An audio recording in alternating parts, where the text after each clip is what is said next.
नमस्कार, मैं सीमा कौशिक आप सबका स्वागत करती हूँ मेरे चैनल पे।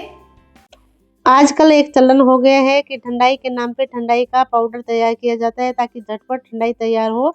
लेकिन ये हमारी हेल्थ के लिए अच्छा नहीं होता क्योंकि बादाम वगैरह जो होते हैं उनको बगैर भिगोए अगर हम खाते हैं तो हमारी हेल्थ के लिए अच्छे नहीं माने जाते। तो अच्छे से भिगो के किस तरह हमारी जो परंपरा रही है ठंडाई बनाने की तो वो मैं आपको बताने वाली हूँ। और इसमें मैं गुलकंद डाल के बनाऊँगी ताकि और हमारी हेल्थ के लिए अच्छा हो जाए। तो चलिए अभी हम वीडियो स्टार्ट करते हैं। इसके लिए मैंने लिए हैं 10 पिस्ते, 10 काजू, 20 बादाम लिए हैं। ये 2 चम्मच मैंने खसखस लिए हैं, 2 चम्मच मगज के बीज लिए हैं, कुछ काली मिर्च लिए हैं, आधा चम्मच मैंने सौंफ लिए है। और तो चलिए हम इनको एक बर्तन में ले लेते हैं इन सब चीज़ों को। तो इन सबको अब मैंने एक बर्तन में ले लिया है। आप कम ज़्यादा कर सकते हैं क्योंकि मैं 5 मेंबर के हिसाब से बना रही हूँ, आप अपने हिसाब से तय कर सकते हैं। तो अभी इसमें पानी डाल देंगे। तो यहाँ पे मैं 2 कप पानी डाल के 5-6 घंटे के लिए भिगो के रख रही हूँ। तो अच्छे से भीगने ज़रूरी है ताकि ठंडाई हमारी अच्छी बने। तो ये मैंने अच्छे से थोड़ा मिला दिया है और फिर ढक्कन लगा के रख दूँगी। 5-6 घंटे के बाद में फिर देखेंगे क्या होता है। देखिए भीगने के बाद में पानी का कलर देखो कैसा हो गया है। अब इसको छान लेते हैं क्योंकि आजकल को जो भी चीज़ें आती है उसमें केमिकल तो आता ही है चढ़ाया हुआ ताकि वो ख़राब होने से बचाने के लिए। तो सूखा जो पाउडर बनाते हैं वो केमिकल फिर हमारे साथ में चला जाता है। इस तरह भिगो के अगर हम ठंडाई बनाते हैं तो हमारे हेल्थ के लिए अच्छी होती है। तो मैंने छान लिया पानी और जो बादाम है उस पर खसखस चिपक गई है तो पानी डाल के बादाम को अलग कर लेंगे ताकि खसखस जो है वो छन्नी में रह जाए। क्योंकि खसखस के साथ में हमने भिगोए थे ना बादाम, तो खसखस इनके ऊपर लग गई थी। तो अभी मैंने धो के साफ़ कर लिया है। तो ये देखिए क्योंकि बड़ी छलनी थी तो नीचे रह गए तो थोड़ी बारीक छलनी ले ली है ताकि जो खसखस है वो हमारी छलनी में आ जाए। तो इसको मैंने अच्छे से धो के साफ़ कर लिया है और बादाम का छिलका निकालने का काम मैंने मेरी बिटिया को दे दिया है। तो ये बादाम का छिलका निकाल देगी। तो ये देखिए तो अच्छे से भिगोते हैं तो अच्छे से बादाम के छिलका भी निकल जाता है।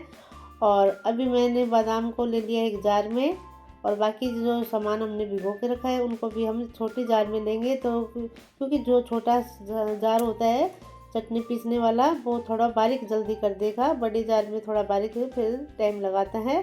तो इसलिए मैंने छोटा जार लिया है। तो सबको ले लिया मैंने। जार में कुछ इलायची पाउडर डाला आधा चम्मच, कुछ साथ में केसर डाल रही हूँ। आप नहीं डालना चाहें तो आप ना डालें। और फिर साथ में हल्का सा डालेंगे ठंडा दूध, गर्म नहीं डालेंगे, ठंडा दूध डाल के और फिर इसका पेस्ट हम तैयार कर लेंगे। तो ये हमारे हेल्थ के लिए अच्छी होती है, ठंडी होती है। और इसको भिगो के अच्छे से पेस्ट तैयार करके और फिर ठंडाई बनाते हैं तो पीने में भी अच्छी लगती है। और ये देखिए इसके बाद में अभी मैं इसमें गुलकंद डाल रही हूँ। तो गुलकंद की मात्रा आप कम ज़्यादा कर सकते हैं, जितना आपको पसंद है उस हिसाब से आप डाल सकते हैं। तो यहाँ पे मैंने गुलकंद डाला है, साथ में 2 चम्मच चीनी डाल रही हूँ। चीनी की मात्रा भी आप अपने हिसाब से कम ज़्यादा कर सकते हैं क्योंकि यहाँ पे मैंने गुलकंद डाला है इसलिए 2 चम्मच चीनी डाली है। और अब इसको हम वापस थोड़ा पीस लेंगे। तो ये मैंने वापस थोड़ा पीस लिया है। तो चलिए अभी हल्का सा दूध डाल के थोड़ा सा और चला लेते हैं ताकि ये और बारीक हो जाए। तो थोड़ा सा मैंने और चला लिया है। और अभी चलिए एक बड़ा जार लेंगे क्योंकि अभी हमें ठंडाई बनानी है। तो कुछ मैंने बर्फ़ भी लिए हैं और एक बड़े जार में कुछ बर्फ़ डाल लेंगे। तो बर्फ़ आप अपने हिसाब से कम ज़्यादा कर सकते हैं, अगर नहीं डालना चाहे तो आप ना भी डालें, आपकी इच्छा है। और फिर जो पेस्ट हमने तैयार किया है वो सब बड़े जार में मैं ले लूँगी और साथ में दूध डालूँगी ताकि जो छोटे जार में हमने पीस के तैयार किया है वो आराम से बड़े जार में ले सके। तो ठंडा दूध ही डाल रही हूँ, गर्म दूध नहीं डालना क्योंकि ठंडाई में अगर हम गर्म दूध डालते हैं तो ठंडाई से नहीं बनेगी। तो ठंडा दूध डालें और ये जार में डाल के और ठंडा दूध और फिर बड़े जार में मैंने ले लिया है। और ये दूसरा गिलास आ गया है तो मैं बड़े जार में डाल लिया है।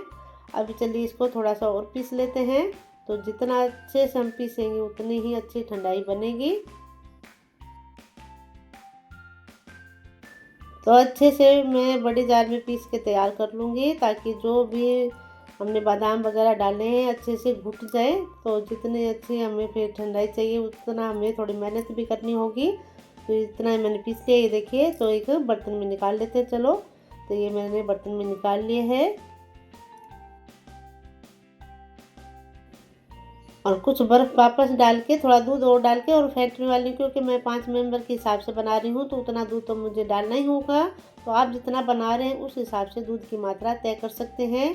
थोड़ा दूध वापस डाल के और वापस थोड़ा फेंट लिया है, और फिर जो हमने तैयार किया है उसमें हम डाल देंगे। तो अच्छे से मैंने दूध को बर्फ़ के साथ फेंटा है। बर्फ़ के साथ में फेंटते हैं तो अच्छा जो दूध है फेंट जाता है। और ये ठंडाई में मैंने डाल लिया है और अभी अच्छे से मिला देंगे, ये देखिए। तो चलिए, ऊपर से कुछ इलायची और डाल देते हैं। तो ये इलायची का पाउडर मैंने थोड़ा और डाल दिया है और अच्छे से मिला लिया है।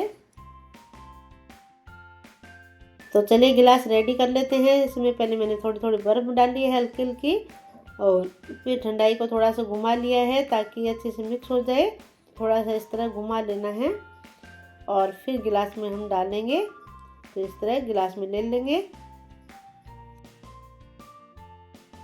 तो चलिए गिलास में हम डाल लेते हैं। तो क्योंकि मैं 5 मेंबर के हिसाब से बनाई थी तो 5 मेंबर का मैंने गिलास रेडी कर लिया है। ऊपर से कुछ पिस्ते, इलायची वगैरह डाल दूंगी और कुछ गुलाब की सूखी पंखुड़ियाँ भी है तो वो भी डाल दूंगी। अगर आपके पास में है तो आप डाल सकते हैं, नहीं है तो कोई बात नहीं, क्योंकि हमने इसमें गुलकंद डाला है।